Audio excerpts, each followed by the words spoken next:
De todas as ordens medievais, a ordem cartucha é a única que nunca passou por uma reforma. Todas passaram. Cluniacenses, beneditinos, cistercienses, premonstratenses, franciscanos, dominicanos, agustinianos, mercedários, todos passaram por reformas. Cartuchos, nunca. Por quê? Disse o Papa Inocêncio XI, em 1688. Cartusia nunca reformata, quia nunca deformata. Cartucha, nunca reformada, porque nunca foi deformada. Ela nunca precisou ser reformada, porque ela nunca se desviou do que São Bruno quis para ela. Mas existe uma figura neste final do século XI, na igreja, que atrai as atenções.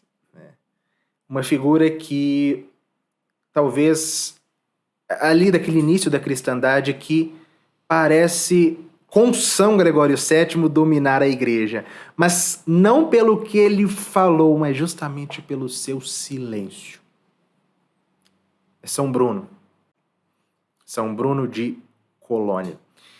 Sobre ele, escreveram Villoslada e Llorca. A figura de São Bruno, que vive na França e morre na Itália, se ergue na segunda metade do século XI. Alta, branca e silenciosa como a neve das montanhas. Seu hábito branco é anterior aos dos cistercienses. Seu silêncio é muito maior, pois não há dúvida de que a ordem cartucha é a ordem que menos ruído meteu no mundo. E sendo tão santa, nem sequer com a santidade dos seus filhos ela buscou o campanário sonoro, nem o panegírico solene, nem o devoto rumor multitudinário. Por quê? Porque não existe o hábito entre os cartuchos, nunca houve o hábito entre os cartuchos de querer canonizar os seus membros, por mais santos que fossem. Eles sempre procuraram manterem-se no esquecimento. O próprio São Bruno, ele nunca foi formalmente canonizado. A santidade dele sempre foi reconhecida tanto em vida quanto em morte. Mas um dia, em 1514, o Papa Leão X autorizaria o culto de São Bruno porque não houve canonização. Aí depois, o Papa Gregório XIII, em 1623, difundiria o seu culto a toda a igreja, mas nunca houve os cartuchos nunca pediram para canonizá-lo, como nunca pediram para canonizar ninguém. Enfim. Bom, São Bruno nasceu na década de 1030, de família nobre de Colônia, na Alemanha. E na juventude, ele foi enviado para estudar na escola catedrática de Reims, na França, e ali ele se dedicou bastante aos estudos, se dedicou sobretudo à teologia, e foi nomeado pelo arcebispo de Reims, Gervásio, diretor da escola episcopal. Depois de ele se formar na escola, ele se tornou o diretor dela. E lá ele foi mestre de muitas pessoas importantes. Ele foi mestre, por exemplo, do Papa Urbano II e de São Hugo, o futuro bispo de Grenoble. Então, vejam, o grande Papa Urbano II, que nós conhecemos na última aula, falaremos dele de novo quando falarmos da Primeira Cruzada, que ele convocou, foi aluno de São Bruno. E ali ele foi ali diretor da escola de Reims durante quase 20 anos. Houve uma mudança quando o seu bispo morreu e ele foi ali, vejam, ali ainda estávamos no meio da controvérsia, da querela das investiduras, né? Ele foi substituído, o seu bispo foi substituído por um bispo simoníaco. Na verdade, o sucessor, né, Manassés, só se tornou bispo de Reims por simonia e aplicava a simonia na sua diocese.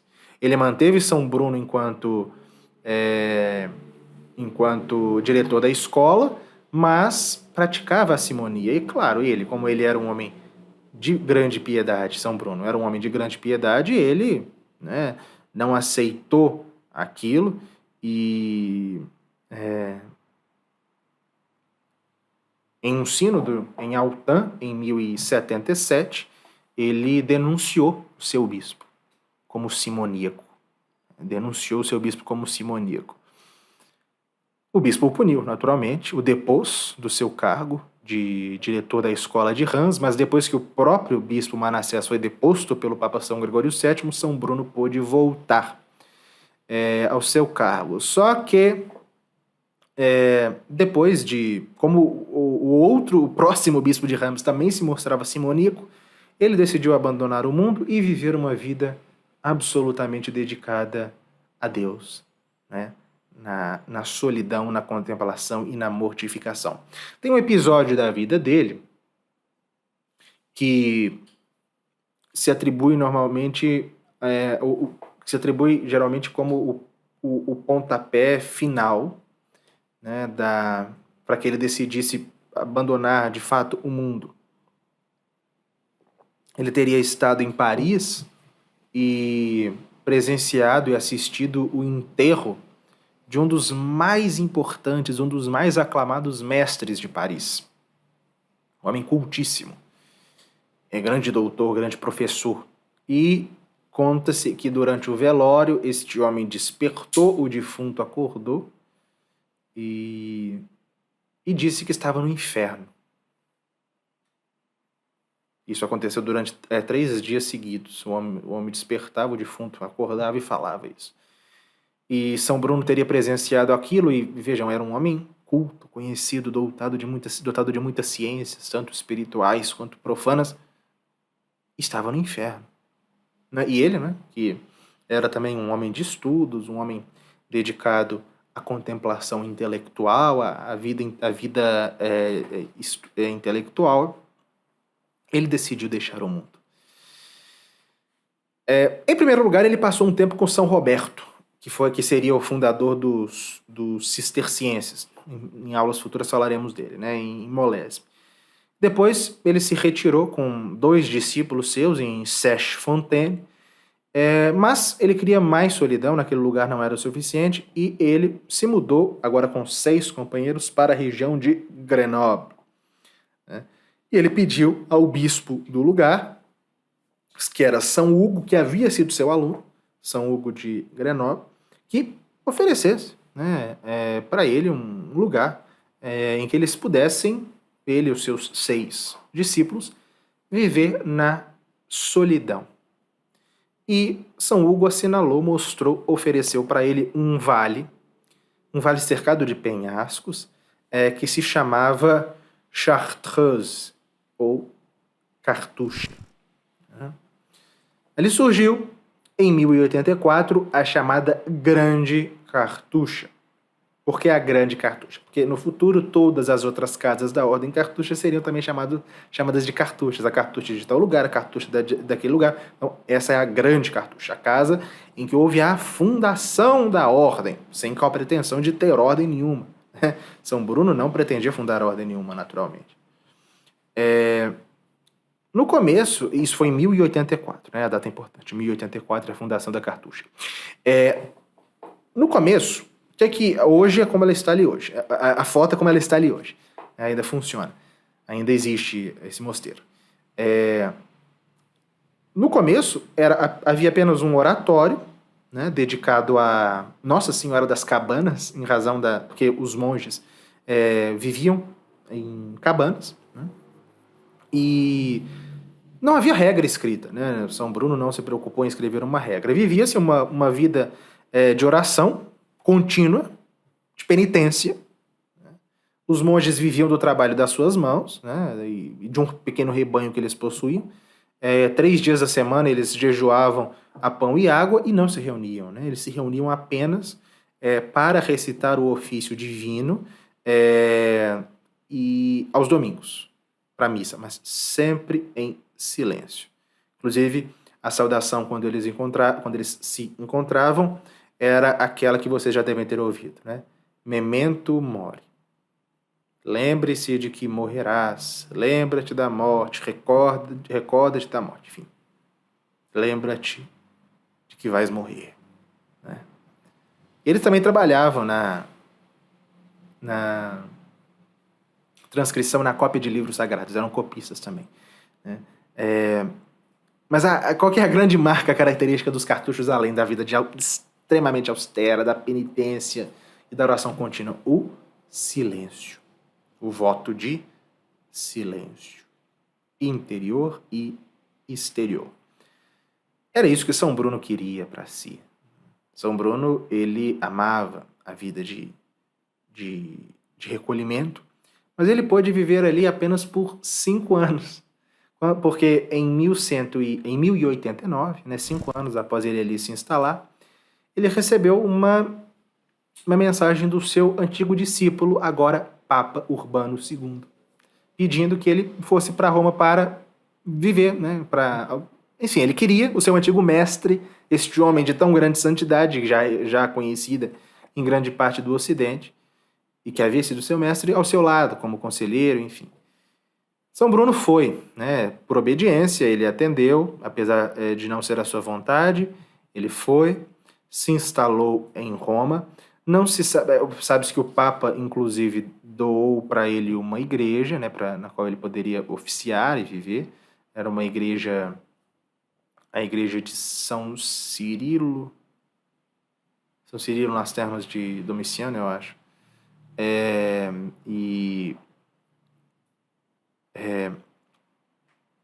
O Papa, não se sabe exatamente também qual era a função dele na Cúria. Provavelmente ele não tinha uma função na Cúria. Ele vivia com o Papa no Palácio de Latrão, no meio das maiores austeridades, mas mais como conselheiro, mais como alguém que estava ali aconselhando o Papa. Ele não exercia um cargo na Cúria. Seja como for, o Papa queria, né? O Papa tentou fazê-lo bispo, inclusive. Tem uma bela imagem, né, do Papa Urbano II oferecendo a São Bruno as insígnias episcopais, né? Ele queria que São Bruno fosse bispo de Reggio Calabria. São Bruno negou peremptoriamente, inclusive apresentou um dos seus antigos ex-alunos para o seu cargo. Ele não aceitou ser bispo de jeito nenhum. E ele continuou ali em Roma por um tempo, mas ele não encontrava lugar em Roma. Aquele lugar não era para ele, né? E ele pediu ao Papa. Porque ele havia estado, inclusive com o Papa, eu acho, no sul da Itália, na Calábria, onde haviam muitos monges, aliás, muitos anacoretas, e ele pediu para se instalar ali. E o Papa concedeu, e ele se dirigiu, né? São Bruno se dirigiu para o sul de Roma. A Calábria está ao sul dos Estados Pontifícios. Ele se instalou ali com a ajuda do conde Rogério da Sicília, que ofereceu para ele alguns terrenos bem distantes, bem ermos, como ele queria, na região chamada da Torre, e ali ele fundou um eremitério, em 1091, perto da cidade napolitana de Esquilate. E a fama dele começou a atrair, né? E de modo que havia muitas pessoas cercando, muitos novos monges, novos eremitas, novos anacoretas que o cercavam. Alguns anos depois, em 1098, foi necessário fundar um outro mosteiro ali nas cercanias, em 1099 um terceiro, né? E foi ali, né, que São Bruno morreu no seu mosteiro da Torre, na Calábria, em 6 de outubro de 1101. As últimas palavras dele foram: eu creio nos santos sacramentos da Igreja Católica e, em particular, creio que o pão e o vinho consagrados na Santa Missa são o corpo e o sangue verdadeiros de Jesus Cristo. Bom, este grande santo, um dos maiores da história da Igreja, ele alcançou um nível de união com Deus como poucos. Ele atraía as multidões, ele fazia milagres, ele era como que a santidade encarnada.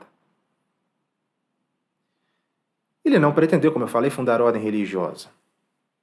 Ele não tinha nenhum objetivo nesse sentido, mas acabou que fundou, né? E ela não pôde se expandir tanto como outras, porque a própria forma de viver dos cartuchos é áspera e rígida demais. As cartuchas, elas são mais do que outras ordens religiosas. A maior parte das ordens religiosas, elas são como que locais em que náufragos no mundo vão se salvar. A cartucha não. A cartucha é como que uma ilha. São ilhas, né? Imperturbáveis entre as ondas dos séculos. Do século. A cartucha está ali como uma lembrança peremptória da eternidade, da perenidade de Deus e da Igreja, e também como um canal de graça para a igreja. Né? Os monges cartuchos, nos seus sacrifícios, nas suas penitências, no seu silêncio, estão lá, merecendo, do ponto de vista espiritual, para que os missionários, para aqueles que têm vida ativa, para aqueles que fazem apostolado, tragam almas para Deus. Mas eles estão lá, de pé, né? Conforme o seu famoso lema, né? Stat crux dum volvitur orbis. Tem várias possíveis traduções, né?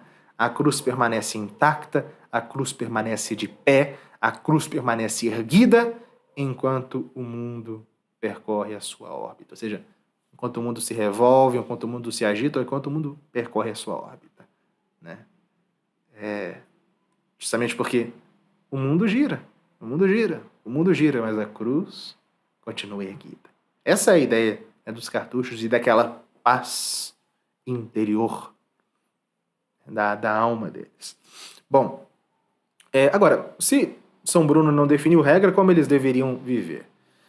Foi o quarto prior da Grande Cartucha, o prior Guido, que redigiu, em 1127, as chamadas Consuetudines. Consuetudines é uma espécie de regra baseada nos ensinamentos de São Bruno e na prática que desde a fundação da Cartucha eles já viviam. Né? Como é a regra cartucha? Os cartuchos, eles são ao mesmo tempo eremitas e cenobitas. Por quê? Do ponto de vista eremítico, eles vivem em celas individuais, né, independentes umas das outras, dedicados ali ao estudo e à oração, ao trabalho manual, mas eles também fazem parte de uma comunidade que se reúne eventualmente, né, se reúne no coro para cantar matinas e laudes à noite e também às vésperas. As outras horas canônicas eles rezam privadamente. Param no domingo para a missa dominical e também se juntam à mesa para os dias festivos, mas sempre guardando o silêncio. Né? Inclusive, a partir do século XIII, em razão dessa sobriedade própria deles, os cartuchos passaram a ter uma liturgia própria. Vocês lembram na aula sobre a missa na cristandade, eu falei dos ritos particulares que existiam, né, que eram permitidos. Um deles era o rito dos cartuchos, né? Uma liturgia mais própria deles, né, austera, sóbria, sem música. Né? E eles também têm uma imensa devoção por Nossa Senhora. Eles rezam o ofício da Virgem Maria todos os dias e também o ofício dos defuntos, desde que não fosse dias de festa. E quando eles morrem, eles são sepultados sem outro caixão que senão o próprio hábito. E o local do túmulo é assinalado apenas por uma cruz e sem nenhuma inscrição do seu nome.